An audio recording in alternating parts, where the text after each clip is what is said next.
Ibu, puji Tuhan, Tuhan Yesus memberkati kita semua. Berapa banyak orang-orang diberkati Tuhan?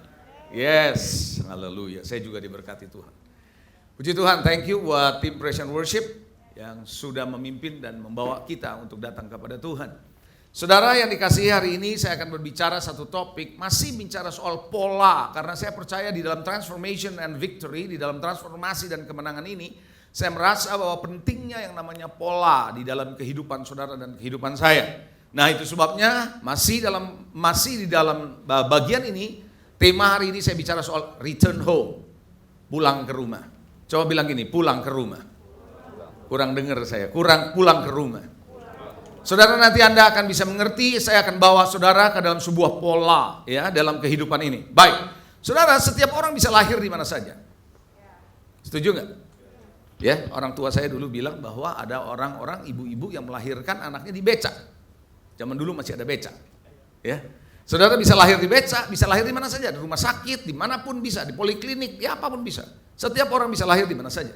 Tapi diperlukan rumah dan keluarga untuk bisa membangun pola dalam hidup seseorang. Halo, betul? Pola hidup yang benar, gitu loh saudara. Pola hidup yang bisa membuat hidup sehat. Tahu orang tuanya kasih makanan yang sehat, ngatur anaknya bagaimana dia bisa menjalani kehidupan yang lebih baik. So dibutuhkan family, dibutuhkan home, rumah, untuk supaya mereka bisa bertumbuh sehat. Bukan cuman sekedar lahir baru. Saudara, lahir baru bisa di mana saja. Bisa di KKR, bisa dengerin website, dengerin bertobat, bisa dengar kesaksian orang. Anda bisa bertobat di mana saja lahir baru. But kalau Anda mau bertumbuh, you need home. Halo? Kalau Anda mau punya pola, you need home. Anda butuh rumah, Anda butuh rumah tangga, saudara. Anda butuh keluarga. Bisa katakan amin? Saya percaya saudara, setiap manusia membutuhkan rumah. Membutuhkan home. Bukan cuma sekedar buat makan, bukan cuma sekedar buat minum, bukan cuma sekedar buat tidur.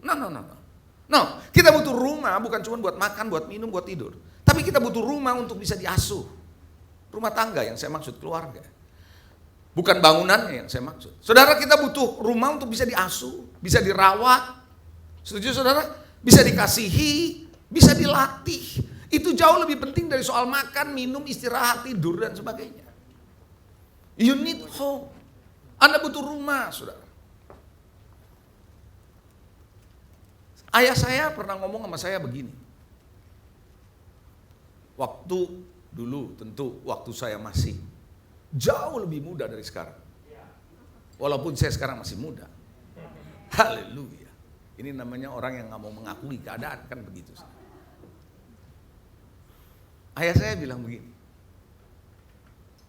Kalau kamu hanya di rumah ini sekedar makan, minum, tidur, nonton TV, rumah ini berubah jadi hotel atau kos. That's my father wisdom. Papa saya bilang begitu sama saya. Sampai hari ini saya masih ingat. Ketika kamu jadikan rumah ini, kata papa saya, cuma buat makan, minum, tidur, nonton TV, karena dulu kan belum ada game, gak ada apa tuh website segala macam, gak ada Google. Makan, nonton TV, kamu jadikan rumah ini berubah jadi hotel atau kos. Betul gak saudara? Hal yang sama di gereja juga sama. Ketika gereja hanya jadi tempat ibadah, makan makanan rohani melalui khotbah yang Anda dengar, nabur.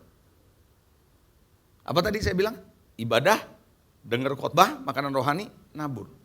Maka gereja sudah berubah menjadi restoran atau kafe. Yang mana Anda pesan makanan, Anda dapat ambience di restoran. Ambience-nya bagus. Tahu ambience? Suasananya bagus. Anda pesan makanan, makanannya enak. Anda bayar. Ada dulu, zaman dulu. Orang bilang bedanya gereja sama bioskop apa? Ada yang tahu? Bioskop bayar dulu baru nonton. Kalau gereja nonton dulu baru bayar. Dulu saudara. Jadi artinya persembahan belakangan kan begitu. So gak ada bedanya. Ketika kita menjadikan gereja hanya tempat ibadah, get the ambience, lalu kemudian dapat makanan rohani, lalu nabur, that's cafe, that's restaurant. Maka itu Bapak Ibu Saudara, gereja sangat diperlukan oleh setiap kita. Harus menjadi bagian penting buat setiap kita. Rumah harus menjadi bagian yang paling penting dalam hidup kita. Salah satu yang penting buat hidup kita. Karena di dalam rumahlah, kalau Anda punya rumah, Anda bisa bertahan hidup. Betul? Anda bisa dikuatkan di dalam keluarga. Anda bahkan bisa disegarkan di keluarga. It's like become oasis di keluarga. Lagi lelah, capek, pulang, itu Anda disegarkan. Anda dikuatkan. Anda bahkan mungkin bisa bertahan, dihiburkan, dan bahkan mengalami kemenangan, saudara. Kenapa? Anda butuh keluarga. Halo, betul? Saya tanya sama saudara sekarang. Berapa banyak di antara saudara yang gak pulang ke rumah? Angkat tangan. Semua pulang, bukan? Saudara, anything yang you lakukan semalam apapun, sesulit apapun, anyway, Anda akan pulang ke rumah. You will return home. Bahasa Mandarinnya Huijia. Coba, ada tulisan Mandarinnya dibuat. Itu tuh, ya. Itu Huijia. Artinya you harus pulang ke rumah, you have to Huijia. Karena nggak bisa enggak, Anda pulang pasti. Malam ini pasti pulang ke rumah, sore pasti pulang ke rumah, atau ibadah pun Anda pulang ke rumah. Ayo, betul apa enggak? Nah, saya mau, kenapa ayat ini muncul, saudara, Huijia atau pulang ke rumah, return home. Ayat ini muncul ketika saya sedang merenungkan satu bagian firman Tuhan yang sangat menarik tentang seorang yang kerasukan setan di Gerasa. Tuhan sudah bilang dia return home. Nah, kata itu melekat di pikiran saya. Mari kita melihat saudara di dalam Lukas pasal yang ke-8. Nanti Anda mulai baca dari ayat yang ke-26 ya. Tapi saya mau ajak saudara sekarang lihat Lukas 8, 38, 39. Saya bacakan buat saudara, ini ceritain dulu sedikit saudara. Orang ini saudara dirasuk setan. Dia telanjang, dia di kuburan dan sebagainya. Lalu dia ketemu Yesus. Dia bilang, apa urusannya kamu dengan aku? Lalu tiba-tiba dia diikat pakai rantai. Nggak bisa diikat, rantainya lepas. Saudara yang dikasih Tuhan, lalu kemudian dia ngalamin pemulihan. Di Alkitab bilang dia jadi waras kembali, duduk di bawah kaki Yesus. Lalu pria ini yang baru dilepaskan dari setan ingin ikut bersama dengan Tuhan dalam pelayanan. Sesuatu yang baik, saudara. Sesuatu yang baik kalau begitu dilepaskan mau pelayanan. Tapi Tuhan cegah. Mari kita lihat. Ayat 38. Dan orang yang telah ditinggalkan setan-setan itu meminta supaya ia diperkenankan menyertainya. Tetapi Yesus menyuruh dia pergi, katanya, pulanglah ke rumahmu, Huijia. Huijia, pulang ke rumah. Return home. Kalau dalam bahasa Inggrisnya nanti kita akan lihat. Lalu dia bilang apa? Pulang ke rumah mau ngapain? Ceritakan segala sesuatu yang telah diperbuat Allah atasmu. Jadi apa yang Tuhan Allah kerjakan dalam hidupmu, you have to go back to your home, kembali ke rumahmu and build your home. Bangun rumahmu. Bukannya engkau pakai ini untuk keperluan pelayananmu. Dia mau pergi ikut Yesus pelayanan, gak jelek saudara. Tapi Tuhan bilang, no, you return home. Huijia. Orang itu pun pergi mengelilingi seluruh kota dan memberitahukan segala apa yang diperbuat Yesus atas dirinya. Setelah dia pulang ke rumah saudara. Dia cerita semua. Orang-orang sekampung, kalau Anda baca di dalam Markus pasal 5, nanti Anda baca 19-20 cerita yang sama. Tapi Markus mencatat, saudara, di sana dikatakan dia pulang, dia kasih tahu bukan cuma rumahnya orang sekampungnya. Bahkan dia pergi pelayanan, bahkan setelah itu memberitakan apa yang dialami ke sebuah kota yang namanya Dekapolis. Dekapolis artinya Deka 10, itu adalah 10 wilayah, 10 kota dia melayani. Tapi setelah dia Huijia, setelah dia pulang, coba bilang pulang ke rumah. Return home. Nah di dalam bahasa Inggris NIV, di dalam NIV kalau mungkin Anda bisa lihat saudara, di dalam NIV itu dikatakan bahwa return home and tell the man from whom the demons had gone out back to go with him. But Jesus sent him away saying, return home and tell how much God has done for you. So the man went away and told all over town how much Jesus has done for him.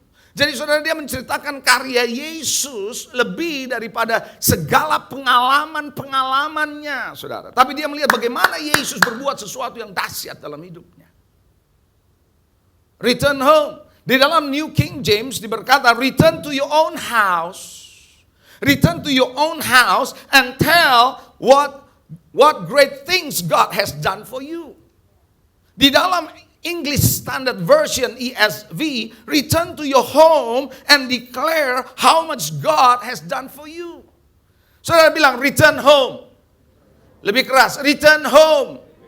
Anda harus pulang ke rumah, Anda harus weija. Heran saudara, malah orang ini mau ikut pelayanan gak dikasih, suruh pulang ke rumah. Karena udah kelamaan gak di rumah. Loh, I'm serious. Nanti saya akan bahas ayat sebelumnya dari ayat yang dari sini, saudara. Apa yang Anda alami bersama dengan Tuhan, you have to go back home, build in your home. Itu baru anak. Coba yang paham lambaikan tangan. Itu baru anak. Baru ngerti konsep keluarga. Saudara tahu apa yang terjadi ketika Saul diurapi jadi raja? Saya nggak akan bacakan ayatnya.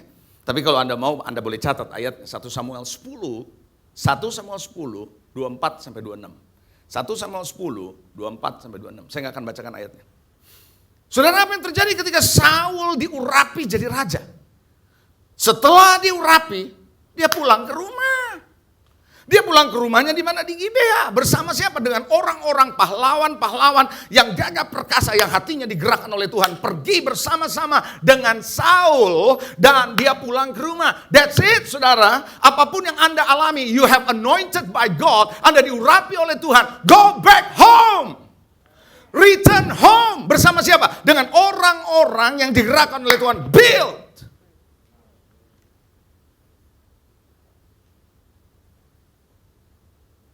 Paham? Ini pola. Ini pola, saudara. This is a pattern. Anda dan saya bukan cuma sekedar happy because you are get anointed. Anda bersyukur, Anda dilepaskan. Then you have your ministry. Penting pelayanan ada, tapi you go home. You return home. You huijia. Coba bilang huijia. Ada yang bisa bahasa Mandarin nggak? Coba yang bisa bahasa Mandarin, yang bisa tulisan Mandarin, angkat tangan. Oh nggak bisa, semuanya bisa bahasa roh. Haleluya. Rumah, keluarga, home, itu menjadi sesuatu yang sangat penting. Tuhan mendirikan jemaatnya bukan supaya saudara dan saya punya ibadah. Nah. He is building family. Dari mana saya bisa tahu Tuhan membangun keluarga? Kita lanjutkan. So don't go away. Bagi Anda yang di sini nggak bisa kemana-mana, tapi yang nonton streaming, don't go away. Tuhan tuh bangun keluarga. Anda mesti tahu gereja bukan hanya tempat ibadah, dengar khotbah, nabur, pulang, terus punya kegiatan sendiri. Bukan itu. This is family. This is a pattern yang Tuhan mau bangun. Ayo kita lihat. Efesus 3, 14, 15, ayat yang sangat terkenal. Tuhan membangun keluarga kok. Jadi saya mau mulai di dalam minggu ini, hari minggu ini, saya mau ajak saudara melihat gereja bukan cuma tempat ibadah. Gereja bukan cuma dengar khotbah yang bagus. Gereja bukan cuma tempat hanya untuk bisa punya pelayanan. Nah. This is home. Makanya saudara kita punya komsel namanya home. Return home. You need to have home. Home base. Efesus 3, 14, 15. Itu sebabnya aku Paulus sujud kepada Bapa, yang daripadanya semua turunan. Coba bilang Bapa. Coba bilang turunan. Yang di dalam sorga, di bumi menerima namanya. Menarik saudara, di sini dikatakan aku sujud kepada Bapa, yang di mana semua daripadanya turunan yang ada di sorga, di bumi termasuk menerima namanya. Get his name. Nama itu penting saudara. Di dalam keluarga itu ada nama keluarga. Ada Huta Barat. ada Simamora. Betul ya? Simamora betul. Ada Sianturi.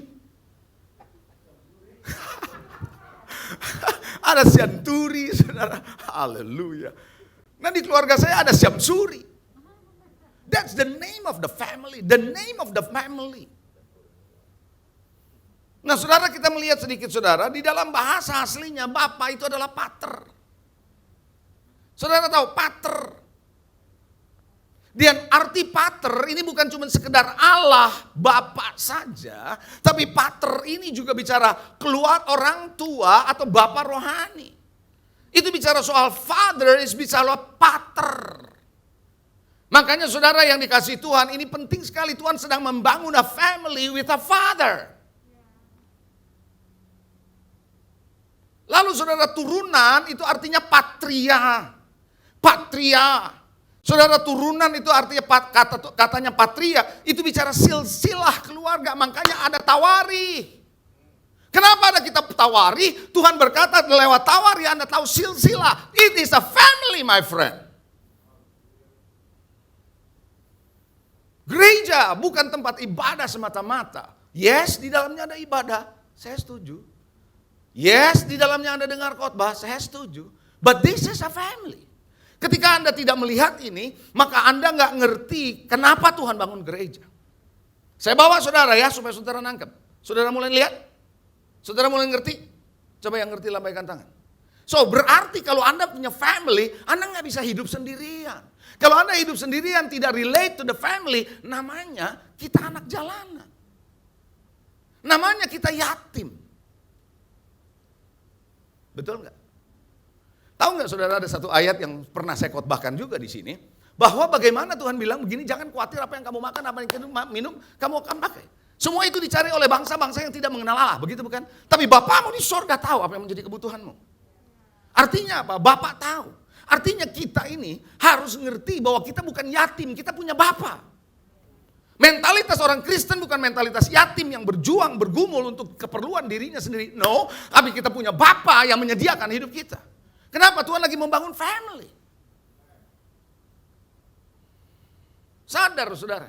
Gereja mau besar, mau kecil, mau sedang, mau apapun saudara. You need to know this is a family. Don't change the family. Jangan dirubah dengan konsep Anda sendiri, kita sendiri. Jadi restoran, ya, jadi tempat nongkrong, hang out. It's a family. Coba bilang family. Saya tanya sama saudara. Di bangsa Israel ada berapa suku? 12. Salah satu sukunya Lewi. Salah satunya Yehuda. Cuman gak ada suku Leo.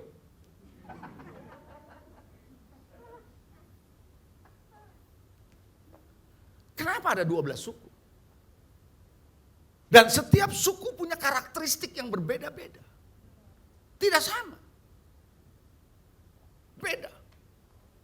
Artinya apa? Tuhan lagi mau men-set kepada saudara untuk mengerti. Bahwa ada gereja lokal, gereja lokal, gereja lokal, gereja lokal, gereja lokal. Di mana gereja lokal ini is a family. Dan setiap gereja lokal, gereja lokal, gereja lokal, gereja lokal punya karakteristiknya sendiri. Nggak bisa paksakan suku Lewi seperti suku Yehuda. Suku Yehuda adalah suku yang perang. Suku Lewi adalah yang melayani. Halo? That's a different. So Anda nggak akan bisa paksakan suku Lewi seperti suku Yehuda seperti suku Lewi. Nggak bisa, ini akan perang. Akan pecah. Karena keluarga punya segala sesuatu yang Tuhan mau bangun, the pattern. Karena kalau pattern di keluarga sudah dibangun, maka hadirat Tuhan turun. Bisa katakan amin? Saya tadi waktu memuji Tuhan di sana, saya diingatkan satu hal. Ya walaupun ada sedikit keluar dari konteks ini, tapi saya mau sampaikan sama saudara satu hal.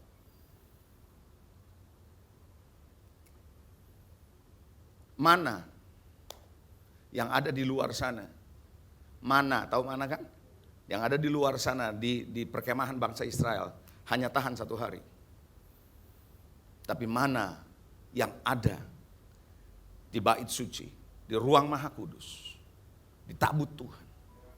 Bertahun-tahun dia bisa tahan, nggak busuk. Sama mananya. Kenapa? Karena ada hadirat Tuhan. Tongkat kepala suku bangsa Israel. Semua sudah tongkat kayu yang sudah mati. Tapi dibawa dalam hadirat Tuhan. Tongkat Harun bertunas. Bisa hidup. Kenapa? Karena ada hadirat Tuhan. Itu sebabnya saudara, saya percaya ketika engkau ada dalam hadirat Tuhan, penyakitmu disembuhkan. That's why we need the presence. Dan untuk your presence, Lord. Ini harus ada pola. Saudara tahu tradisi orang Yahudi kekeluargaannya kuat? Oh, sangat kuat. Sangat kuat. Kekeluargaannya sangat kuat. Kalau Anda baca Lukas 2, cerita tentang Yesus umur 12 tahun ketinggalan di Yerusalem. Pernah baca kan? Yesus ketinggalan di Yerusalem. Orang tuanya sudah pulang. Saudara mau tahu apa yang dilakukan oleh Maria dan Yusuf ketika Yesus nggak ditemukan? Dia cari di kaum keluarganya, di kerabatnya, orang dekatnya, di kenalannya. Because they find it in a family. Karena itu dibangun dalam konsep family. Dia tidak cari di mana-mana. Memang dulu nggak ada mall, tapi paling tidak ada pasar kan. Dia tidak cari di pasar, tapi dia cari di kaum keluarga mana. Because they believe bahwa ini ada di keluarga. It is a family. Jangan heran saudara, kalau di zaman sekarang ada istilah yang terkenal namanya Jewish connection. Pernah dengar Jewish connection? Saudara, kalau orang Jewish sesama Jewish, oh kalau udah kumpul, dunia milik mereka. I'm telling you, dunia milik mereka. Karena mereka umat pilihan Tuhan. Oh, lihat aja saudara yang bagaimana ekonomi dunia banyak dikuasai oleh orang Jewish. Why? Karena mereka connected one to another as a family. Bahkan mereka diminta eksodus yang sudah keluar dari Yahudi. Harus kembali lagi ke Israel. Mereka harus balik because they build the family. Kalau Anda ngerti ini, kita tidak akan bergereja asal-asalan. Kita akan ngerti bahwa kita sedang membangun family. Haleluya. Yang ngerti katakan amin. Yes. Kalau nggak salah Pastor Lewi yang pernah cerita sama saya, betul atau enggak tolong dikonfirmasi. Kalau iya angkat tangan gitu ya. Ada orang yang lagi pergi jalan-jalan ke Israel. Lalu orang itu ditahan di border. Kalau nggak salah orang itu Chinese ya. Chinese atau bukan? Keturunan Chinese bukan? Bukan. Oke, Sulawesi Tengah, Sulteng. Sampai ke imigrasi, ditahan di Israel. Saudara mau tahu kenapa? Karena dia bilang, kamu keturunan Yahudi. Begitu kan? Dicek silsilahnya, betul. Ayo. Kenapa? Karena orang Yahudi mencari silsilah. Karena itu ada tawari, jangan main-main baca tawari, itu penting saudara. You must know from where it is. Anda harus tahu bahwa generasi di gereja ini after me akan ada terus di bawah. Itu menjadi silsilah, itu menjadi family. Return home adalah sebuah panggilan untuk setiap saudara untuk mengerti bahwa you are not in the church, di gereja hanya sekedar datang. Sadar? Ngerti? Coba yang ngerti lambaikan 2 tangan. Oh haleluya. Ayo kita baca cerita Gerasa tadi ya. Lukas 8, sekarang ayat yang ke-27. Tadi saya baca yang di bawah, sekarang naik ke atas. Lukas 8, 27. Cepat saja, sebab ada 3 poin nanti terakhir saya mau katakan how you return home. Kenapa return home itu penting. Jadi sekaligus juga saya dorong bagi Anda yang belum ikut home. Saya nggak akan minta Anda angkat tangan, nggak usah lah. Anda yang tahu kok. Kalau Anda belum ikut home, you need to go home. You need to return home. Halo? Ada amin? Coba katakan amin gitu. Enggak kedengeran. Harus keras. Amin. Haleluya. Why? Because you build a family. Lukas 8:27. Setelah Yesus naik ke darat, datanglah seorang laki-laki dari kota itu menemui dia. Orang itu dirasuki oleh setan-setan. Dan berapa lama? Berapa lama? Sudah lama. Coba bilang, so lama. Sudah lama. Nggak dikasih tahu berapa lama, tapi sudah lama. Berarti nggak sebentar. Sudah lama ngapain? Sudah lama tidak berpakaian? Sudah lama ngapain? Nggak tinggal di rumah. Homeless. Terlalu lama nggak di rumah, terlalu lama telanjang, sudah lama dalam kuburan. Bukan dikubur, tapi di daerah pekuburan. Ketika ia melihat Yesus, penting sekali Yesus hadir. Yesus juga hadir di kuburan, saudara. Kalau dia mau bangkitkan bisa, tapi dia nggak iseng.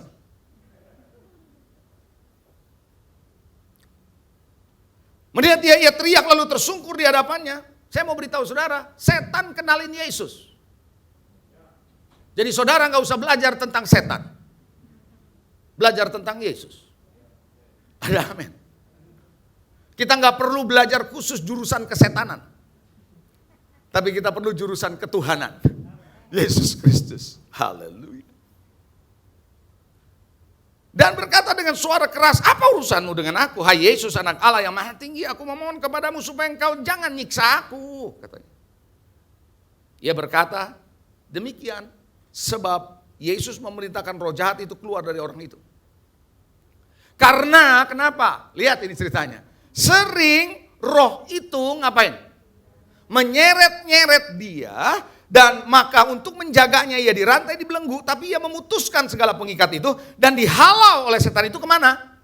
Tempat-tempat sunyi. Saudara, saya sengaja kasih warna-warni ini. Nanti saya akan tunjukkan kepada saudara singkat. Nanti Anda renungkan sendiri, oke? Perlu Anda renungkan. Karena kalau saya bacain ini nanti nggak akan ada cukup waktu. Anda akan lihat apa maksudnya Tuhan jelaskan ini di kitab Lukas. Saya percaya kejadian ini dia telanjang, dia nggak bisa diikat, dia hidup di pekuburan because kelamaan nggak di rumah. Nggak ada yang ngatur. Saya ulangi ya. Halo? Saya ulangi ya. Saya percaya kenapa dia sampai telanjang. Kenapa dia di kuburan. Kenapa sampai dia diseret-seret. Saya percaya salah satu intisarinya Tuhan bilang return home. Karena ini. Because Anda terlalu lama gak di rumah. Gak ada yang urusin kamu. Gak ada yang ngajarin kamu. Anda ngerti gak sih maksud saya?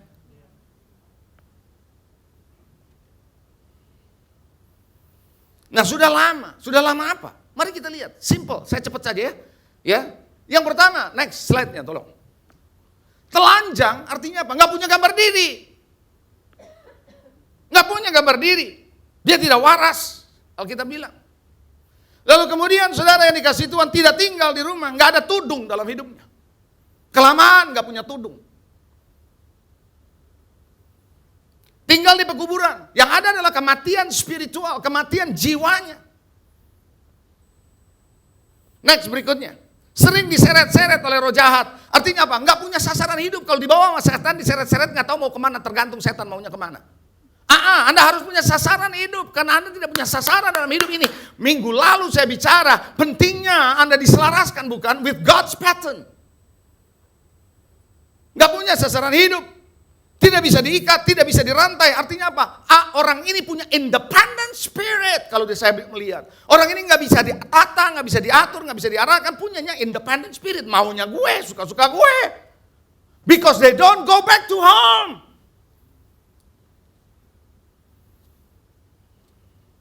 Lalu dibawa lagi, dihalaunya setan itu ke tempat sunyi. Coba bilang tempat sunyi. Artinya apa? Kesepian, kekosongan, kekeringan. Jangan heran ada banyak orang Kristen hari ini. So kosong, sepi, kering dalam hidupnya. Dan kemarin saudara yang dikasih Tuhan, kemarin pagi. Waktu doa dikatakan emptiness.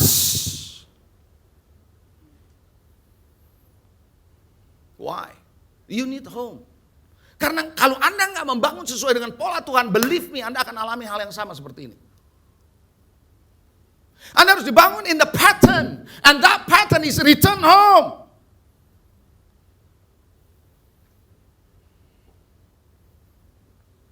Katakan amin. Haleluya. Coba yang ngerti lambaikan tangan.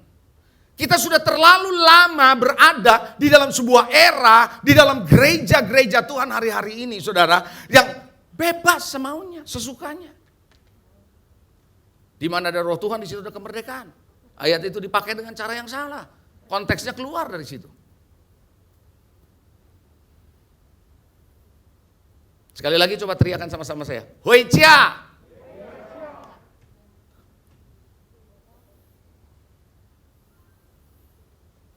Tadinya saya mau kasih judul Hoicia, cuman kan lucu, saudara. Tadi sangka saya ngomong Mandarin lagi kan. Padahal saya tidak bisa bahasa Mandarin. Saudara tahu di gereja ada 3 kelompok orang yang selalu ada di mana-mana dari kapan-kapan pun pasti ada 3 kelompok ini. Dalam Efesus 2:19, Anda nanti baca. Itu ayat yang terkenal. Selalu ada 3 kelompok di dalam gereja. Yang pertama orang-orang yang namanya orang asing dan pendatang. Ya, dia mau datang kapan, dia mau pulang kapan, anyway dia di tengah khotbah dia mau pulang juga boleh karena dia orang asing. Suka-suka dia. Orang udah muji sembah, orang udah mulai khotbah dia baru datang, suka-suka dia. Itu orang asing, itu pendatang, memang ada yang begitu modelnya. Ada juga kawan sewarga dari orang kudus. Siapa? Anggota jemaat terdaftar sebagai jemaat. Tapi terdaftar sebagai jemaat, saudara, tidak cukup. Belum tentu dia jadi murid. Belum tentu dia jadi murid. Apalagi saudara, dalam poin yang ketiga, di dalam kelompok yang ketiga, anggota-anggota keluarga Allah, itu bicara soal anak. Ada asing, ada anggota, ada anak. Nah, yang kita perlukan adalah bagaimana saudara mengalami transformasi di tahun ini, bukan cuma jadi orang asing, bukan cuma jadi anggota jemaat, but you become the son in the house. Because we are building a family. Kita sedang membangun keluarga. Haleluya. Bisa katakan amin.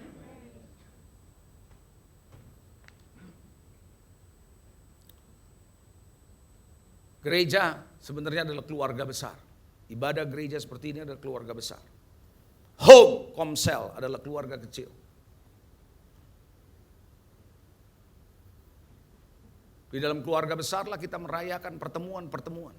Seperti kalau Anda yang sudah menikah, punya anak, punya cucu, yang masing-masing sudah punya family, they have their own home masing-masing. Tapi kumpul bersama-sama sebagai gathering.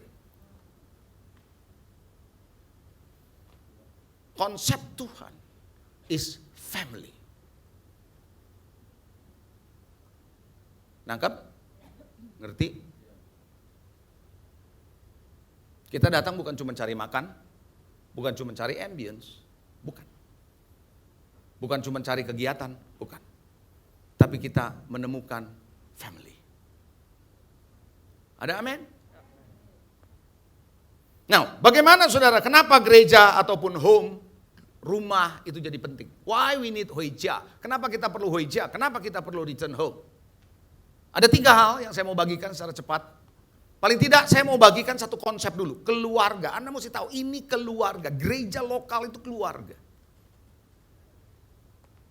The DNA of Christ ada. The DNA yang ada dari si Bapa rohani ada. The karakteristik itu ada. Bisa katakan amin?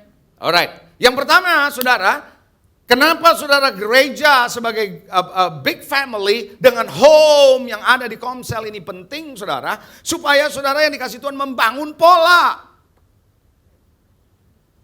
Membangun pola. Supaya ada polanya. Anak jalanan gak ada pola. Hanya mereka yang dalam keluarga ada pola. Kenapa membangun pola? Karena lewat di home, saya lagi ngomong nih home nih. Sekarang saya bicara soal home ya. Termasuk di dalam home tentunya. Ketika Anda di home, pesan Tuhan yang hari Minggu, khotbah di hari Minggu, dibuat menjadi lebih praktikal ketika dibahas di home. Untuk apa? Untuk dipraktekkan dalam sehari-hari. Sehingga itu bukan cuma sekedar knowledge, bukan cuma sekedar tahu, tapi Anda aplikasikan, that becomes a pattern.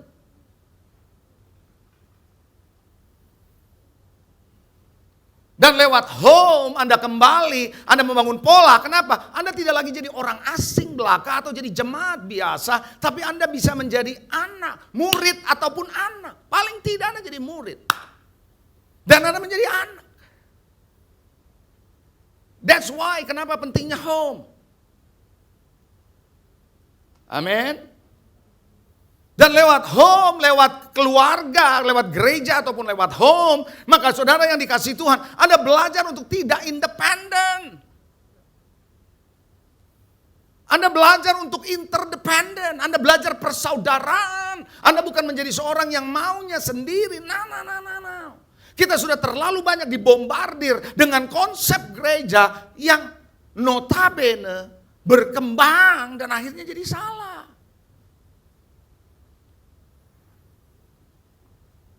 Halo? Ketika Anda ada di home membangun pola sehingga terjadi yang namanya sense of belonging. Tahu sense of belonging enggak? Beberapa yang bilang sense of ownership. Sense of belonging artinya apa? Anda punya rasa memiliki dan rasa dimiliki.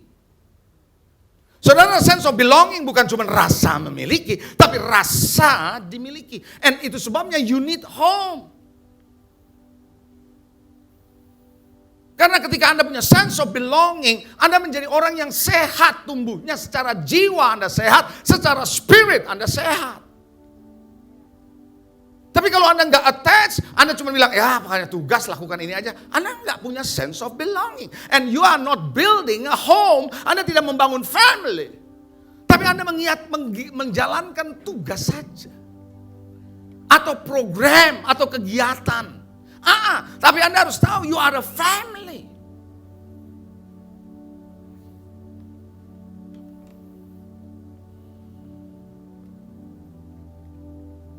Rumah kontrakan, kalau bocor, Anda biarkan. Rumah sendiri, kalau bocor, pasti Anda benerin. Betul apa enggak? Pertanyaan saya, is a church, gereja dan home itu rumah kontrakan Anda? Atau rumah Anda?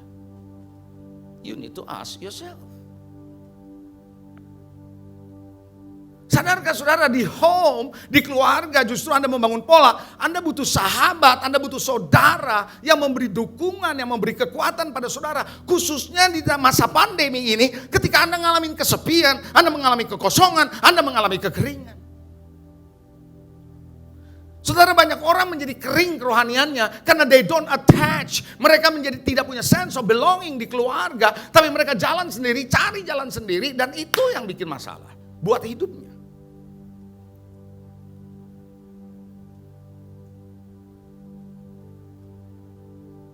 Mau cari makan, di YouTube banyak. Mau cari minum, dengerin aja worship, di YouTube banyak. Mau nabur, dikasih kok linknya untuk nabur. Tapi do you have family? That's the question.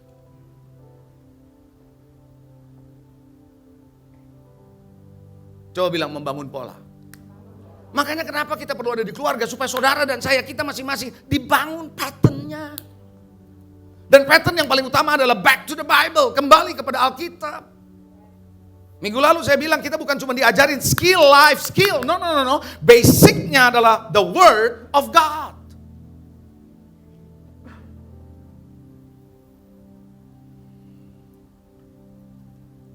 Amen. Haleluya. Coba bilang, hoicia. Enak ya ngomong hoicia ya. Enak ya, daripada return home gitu kayaknya susah ya. Hoicia, pulang ke rumah yuk.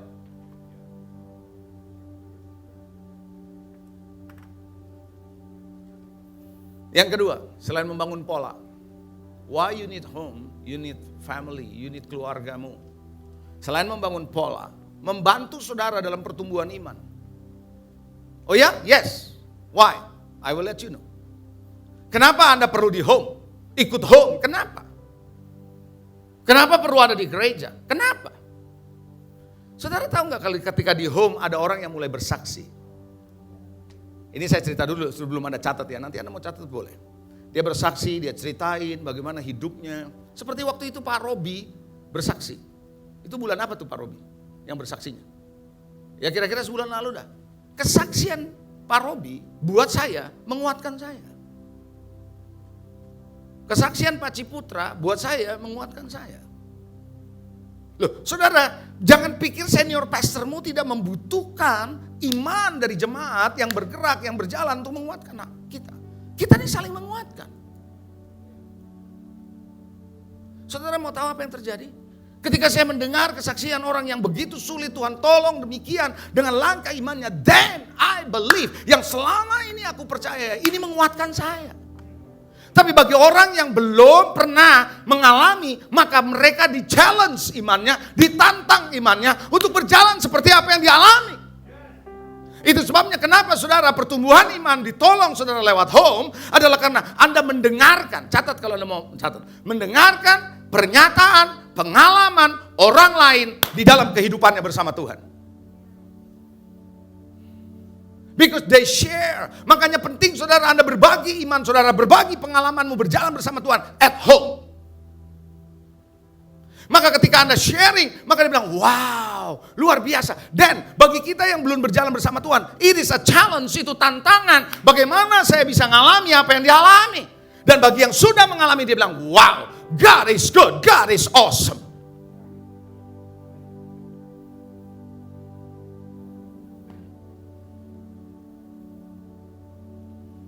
Iman timbul dari pendengaran. Pendengaran dari firman Kristus. Apa yang dialami. Anda perlu dengar itu. Makanya it is at home. Karena ibadah, Anda dengar khotbah, apalagi di pandemi ini, langsung pulang. But kalau di home, Anda bisa mengikuti itu, Anda bisa mendengar itu, and it build your faith. Kenapa bisa build your faith, bertumbuh iman saudara, selain Anda mendengarkan kesaksian orang lain, Anda akan terima nasihat. Anda akan terima hikmat, Anda akan terima inspirasi. Baik dari pemimpin di home maupun anggotanya. Akan memberitahu, jangan begini. Sehingga membuat saudara makin berani melangkah bersama dengan Tuhan. Karena Anda dapat masukan, Anda dapat hikmat, Anda mendapat nasihat, Anda mendapat inspirasi. Baik dari pengalaman yang tadi diceritakan maupun diarahkan buat saudara. Sehingga Anda bilang, iya ya, kenapa saya nggak begini? Kenapa? Karena Anda punya home. Kalau nggak punya home, Anda akan coba dengan caramu sendiri, dengan pengalamanmu yang selama ini, to do something yang belum tentu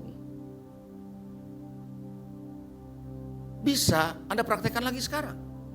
Tahukah Daud sudah pernah mengalami perang bersama orang Filistin di Refaim? Dia maju perang, dia menang. Daud tahu, dia perlu tanya lagi yang kedua kali. Itu sebabnya pengalamanmu yang lalu may not be, mungkin saja tidak relevant now.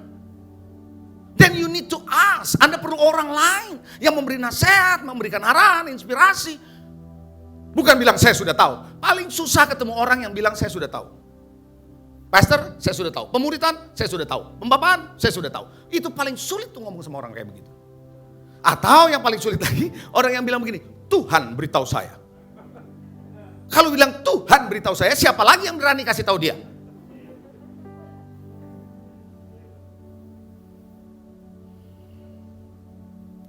You need wisdom.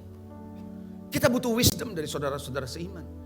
Karena polanya orang dunia, makanya Tuhan bilang apa? Janganlah engkau berjalan menurut orang fasik. Nasihat orang fasik.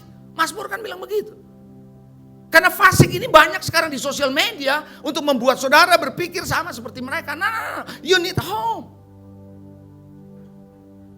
Pertumbuhan iman yang berikutnya membuat proses pemikiran saudara. Proses pemikiran saudara, pemikiran itu thoughts bahasa Inggrisnya. Proses pemikiran saudara, your thoughts, and pikiran saudara, your mind.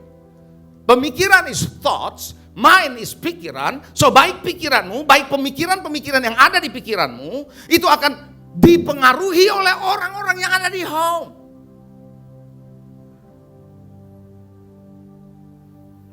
Sehingga lewat home lah, your mind, your thoughts diselaraskan. Anda paham? Makanya kenapa you need home, you need family, because akan membangun polamu dan akan membantu pertumbuhan imanmu. Sampai di sini jelas? Yang jelas boleh katakan amin dong. Clear?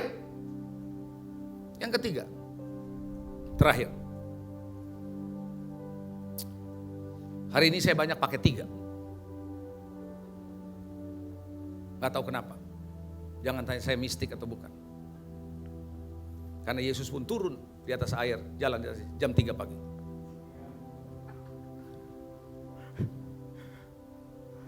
Membentuk karakter. Yang ketiga, pembentukan karakter. Saudara, orang gak bakal mungkin bisa dibentuk karakternya kalau jalannya sendirian. Nangkep ngomongan saya ini baik-baik. You will never be able, Anda gak mungkin bisa dapat dibentuk karakternya kalau coba jalannya sendiri. Makanya orang independen, sesuai dengan kejadian tadi di Gerasa, dipakai rantai lepas. Suka-sukanya. Jangan heran kita bisa udah lama jadi Kristen, tapi gak terbentuk di dalam. Kita bisa sudah lama jadi Kristen, menyampaikan firman Tuhan dan renungan, tidak terbentuk di dalamnya. Why is it? Karena tidak ada pembentukan karakter. Ingat khotbah saya, iron sharpen iron. Besi menajamkan besi. Nah gimana lewat home, ibadah, bersama-sama, di keluarga, kita bisa terbentuk karakternya. Buat saya gampang kok, saya pengalaman dengan ayah saya. I see him, as I see him, bapak saya gak pernah ngajarin saya gini, enggak. I just see how dia punya the way, waktu dia hidup. When he was living, waktu dia hidup, way of life-nya kayak apa. Dia gak pernah ngajarin. Nothing works, tapi saya lihat. Itu sadar atau tidak sadar, membentuk saya.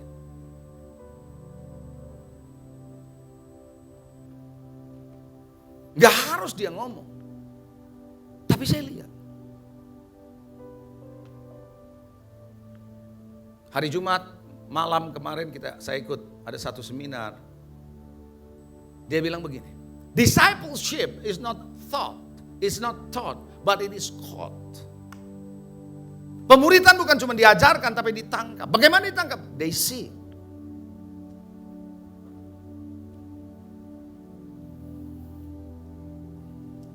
Caranya mengadopsi cara hidup dan kebiasaan. Anda akan lihat, nanti Anda akan mengadopsi. Makanya home perlu dibangun dengan karakter yang accurate, yang excellent. Karena orang-orang akan caught it, tangkap itu. Di gereja juga harus seperti itu. Cara hidup, kebiasaan, itu ditangkap. Dan itu jadi pola. Pembentukan karakter ada di sana. Karena lewat hubungan, terjadi penularan, karakter terbentuk. Di dalam gereja, yang dalam keluarga besar atau dalam keluarga kecil.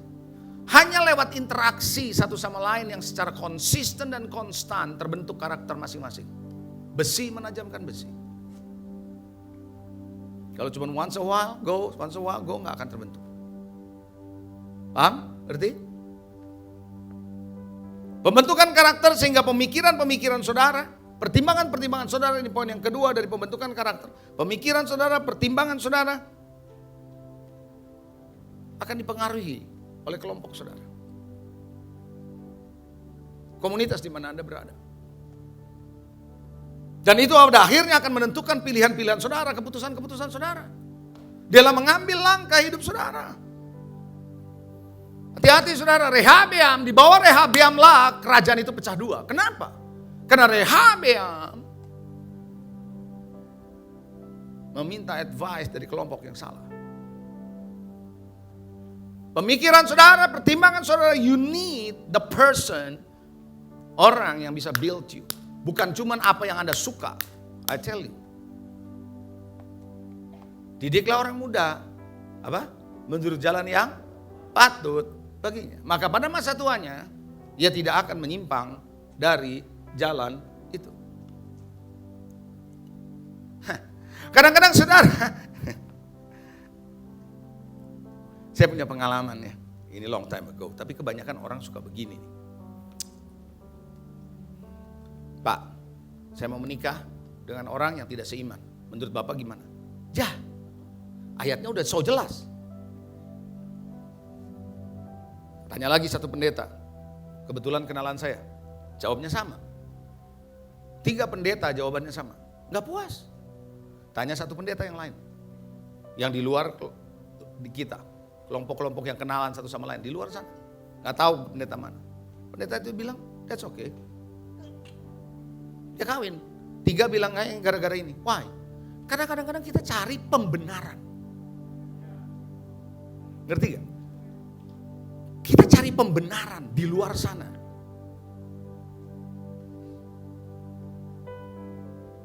Makanya pattern tidak terjadi. Mau sampai kapanpun. You will struggle from time to time, I tell you. Kenapa? Karena Anda gak mau dibangun. Anda cari untuk pembenaran, cari pembenaran. Makin lama, Anda makin sulit. Pemikiran saudara, pertimbangan saudara dipengaruhi oleh orang-orang di sekitar saudara. Tahu gak saudara, karakter bisa dibentuk juga lewat pembicaraan, lewat diskusi.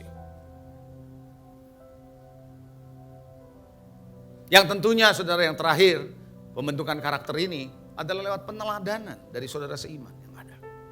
Kita belajar bagaimana dia punya komitmen, kita belajar bagaimana dia berani berkorban, kita belajar bagaimana dia punya iman, kita belajar bagaimana dia hidup dengan setia, dengan istrinya, dengan anaknya, dengan keluarganya, dengan Tuhan, di dalam kehidupan dia, mengembalikan persepuluhan, persembahan, dan seterusnya. Kemudian kita lihat bagaimana dia hidup kudus, dia menjadi orang yang saleh, dia tidak mau menjadi orang yang menyimpang dari jalan Tuhan. That's peneladanan. Saudara mau cari di mana peneladanan itu di dunia? Nggak bisa lah. Dan peneladanan itu harus terjadi dari waktu ke waktu Anda lihat. Kalau cuma sekali doang Anda nggak lihat.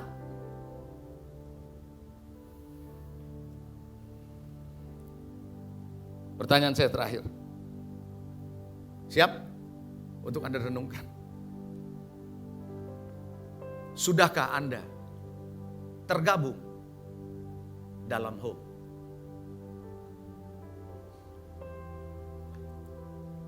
Sekali lagi saya tanya. Sudahkah Anda tergabung dalam Hope? Dan ajakan saya, kalau tadi pertanyaan, ajakan saya yang terakhir adalah, yuk kita hoicia. Coba bilang, yuk kita hoicia.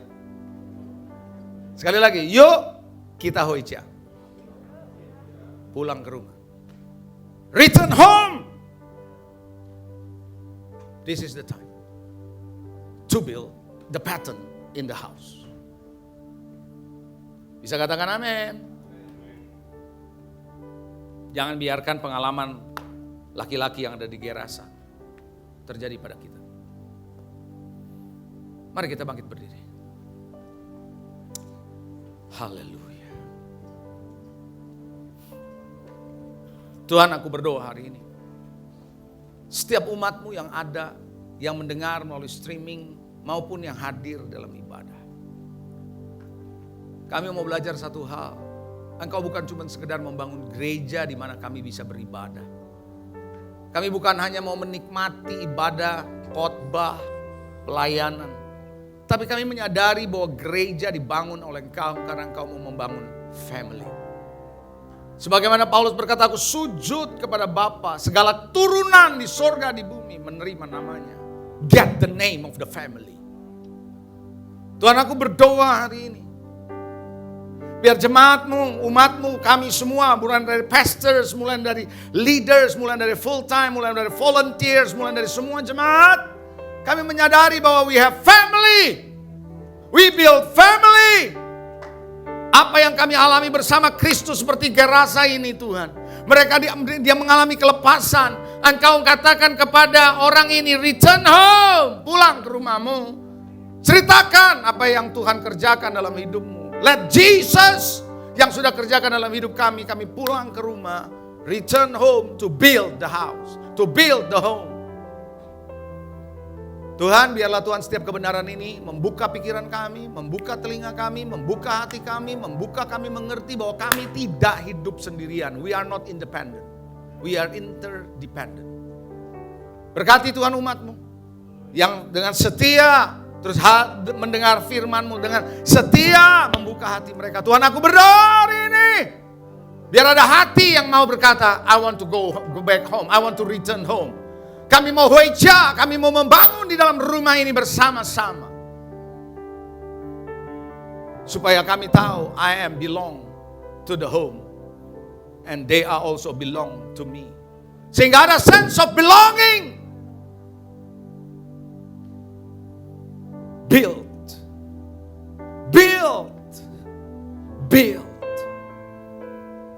I will build my church. And upon this rock, I will build my church. The gates of hell shall not prevail against it. Aku akan dirikan jemaatku di atas batu karang ini. Alam maut tidak akan berkuasa atasnya. Biar gereja yang seperti ini, through families, kalau engkau membangun 12 suku, engkau sudah membangun gereja-gereja lokal yang mempunyai karakteristik sebagaimana yang kau mau bangun. I thank you Lord Jesus. Kami serahkan jemaatmu dalam tanganmu. Biarlah Tuhan apa yang hamba-Mu sampaikan, bukan cuma dimengerti, bukan cuma ditangkap, tapi betul-betul menginspirasi dan mau dihidupi. Kami serahkan Tuhan umat-Mu ke dalam tangan-Mu, gereja-Mu ke dalam tangan-Mu. Kami percaya transformation, victory, kami akan alami hari-hari ini dan ke depan. Terima kasih Bapak. Berkati umat. Mari Bapak Ibu angkat kedua tangan. Sebagaimana engkau datang ke tempat ini diberkati Tuhan. Saat engkau kembali dari tempat ini pun, kiranya berkat besar dari Allah Bapa, kasih setia dari Tuhan Yesus Kristus, persekutuan yang indah bersama Roh Kudus menyertai saudara mulai saat ini sampai selama-lamanya. Yang percaya diberkati Tuhan katakan amin. So, hoicia. Salam hoicia.